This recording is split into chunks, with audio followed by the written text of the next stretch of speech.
Pessoal, tudo bem? Hoje nós vamos trabalhar a aula 2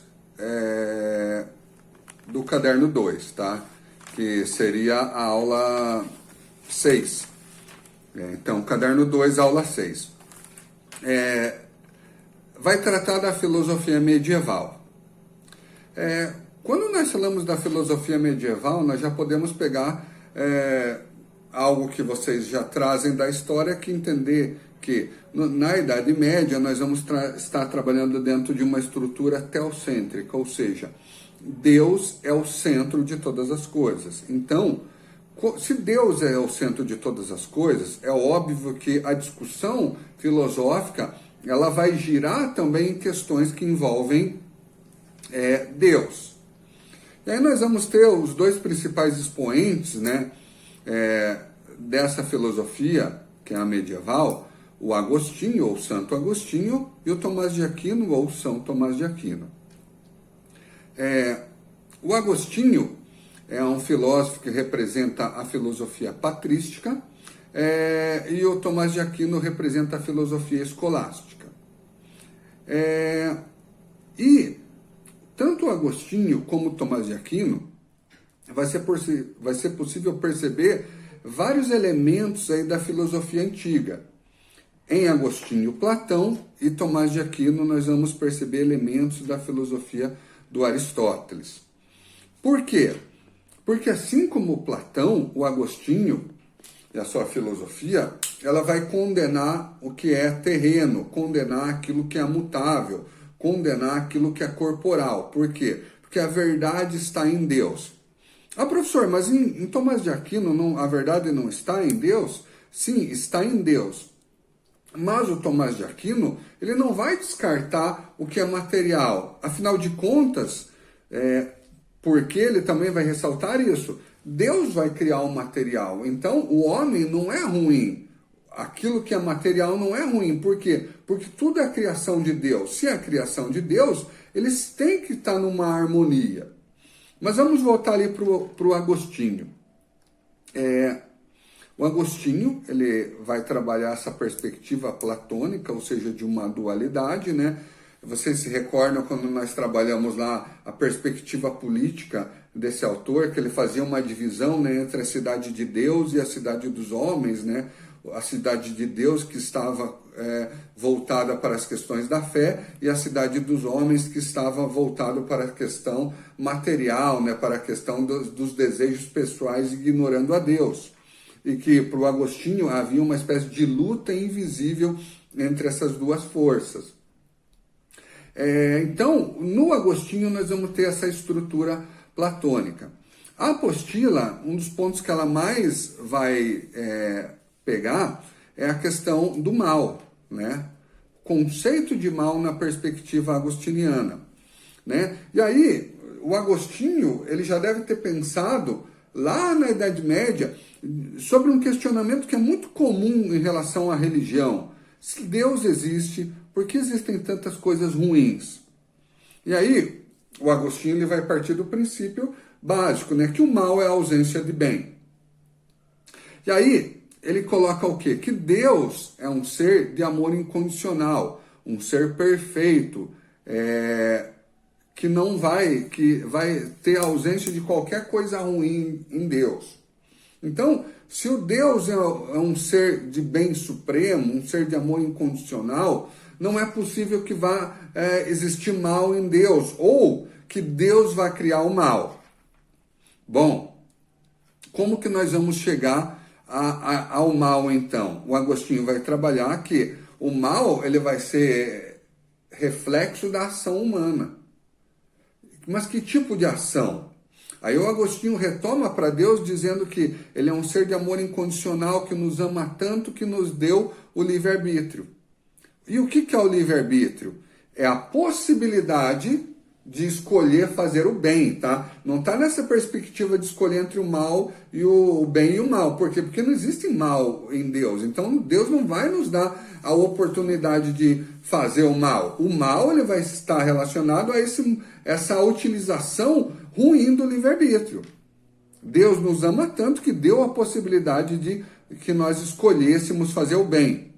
Quando nós escolhemos, não escolhemos fazer o bem, ou seja, nós vamos ter a ausência dele, é aí que vai aparecer o mal. E também é uma forma de explicar a questão do pecado. Né? A questão do pecado. Por que nós pecamos?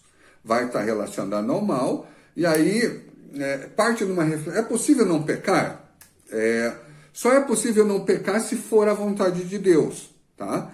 Bom, então por que Deus não salva a todos? É que a vontade de Deus, né, nós não somos capazes de compreender. Tá? Por isso que nós temos que buscar, na perspectiva do Agostinho, nos manter distante do mal. E para nos mantermos distante do mal, nós temos que estar em Deus, nós temos que buscar fazer a vontade de Deus. Então, o grande ponto aí está relacionado ao quê? Ao mal. Qual que é a origem do mal? A ação humana. Quando o homem faz o mau uso do livre-arbítrio. Consequentemente, ele vai se aproximar do pecado. E, consequentemente, ele vai ser punido. Já o Tomás de Aquino, pessoal, a perspectiva dele, como eu falei inicialmente, ela é aristotélica. Ela vai levar em consideração o material, ela vai levar em consideração aquilo que nós percebemos pelos sentidos, então não vai ter a necessidade de se ter um receio de filosofia, analisar a teologia. Por quê? Porque tudo vai estar numa espécie de conexão. Por quê? Porque tudo caminha em prol de um mesmo caminho, que é Deus. Tá? Que, na perspectiva dele, a única verdade é a revelação divina, ou seja, é aquilo que Deus nos dá. Aí um ponto que o Tomás de Aquino utiliza, que é extremamente associado ao Platão, é a questão das 5 vias. Se vocês se recordam, o Aristóteles, né, acho que eu falei Platão, não, é Aristóteles. O Aristóteles, ele tem 4 causas, né? Causa material, formal, eficiente e final. O Tomás de Aquino, ele também trabalha com essa questão das causas, tá? Que ajudam a explicar Deus de uma maneira racional. Então ele trabalha nas vias. A primeira, o motor imóvel, né? O Aristóteles também trabalhava com essa ideia de um motor imóvel. O que isso significa? Algo que move tudo, mas que não é movido por nada. Né? E quem que é esse motor imóvel na perspectiva tomista? Deus. Então, nós nos movemos, mas Deus é o ser que vai mover tudo, mas que não vai ser movido por nada. As causas, né? As causas primeiras, né? A causa primeira, tudo tem uma relação de causa e efeito, né? Então, se o Aristóteles, ele também não queria ficar retrocedendo ao infinito. Então, o Tomás de Aquino se apega a isso e vai dizer que a causa primeira de tudo é Deus, né? Deus é ato puro. Deus não é potencialidade. Deus não pode vir a ser. Deus não pode vir a ser. Deus é. Então, Deus é ato puro. Então, ele é a causa primeira de tudo que existe. E ele não é causado por nada. Tá? Também vai trabalhar a questão da perfeição, né? Nós podemos colocar de uma forma hierárquica os graus de perfeição. E dentre todas as coisas, aquela que vai ser considerada a mais perfeita vai ser Deus. Vocês vão perceber que quando você estuda essa questão das causas aí, do Tomás de Aquino, você vai perceber o quê? Que existe uma espécie de escala, que vai ter uma espécie de hierarquia, na qual Deus sempre vai ser a causa primeira, o motor imóvel, aquele que é mais perfeito, aquele que vai ser o mais necessário. Ele também vai trabalhar a questão do necessário de contingente. Por quê? Porque ele vai partir do princípio que nada vai surgir do nada. Então, para que existisse, foi necessário que os meus pais existissem. Para que os meus filhos existissem, foi necessário que eu e minha esposa existíssemos. Então, ele vai partir dessa estrutura de necessário e contingente, tá? Mas Deus não. Deus, ele vai ser só necessário, ele não vai ser contingenciado de nada.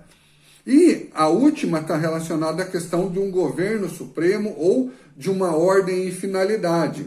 tudo existe segundo uma ordem, deve ser ordenado para que as coisas funcionem de uma maneira adequada. E dentro dessa estrutura, aquele que vai ser o ordenador supremo de todas as coisas dentro do universo é Deus.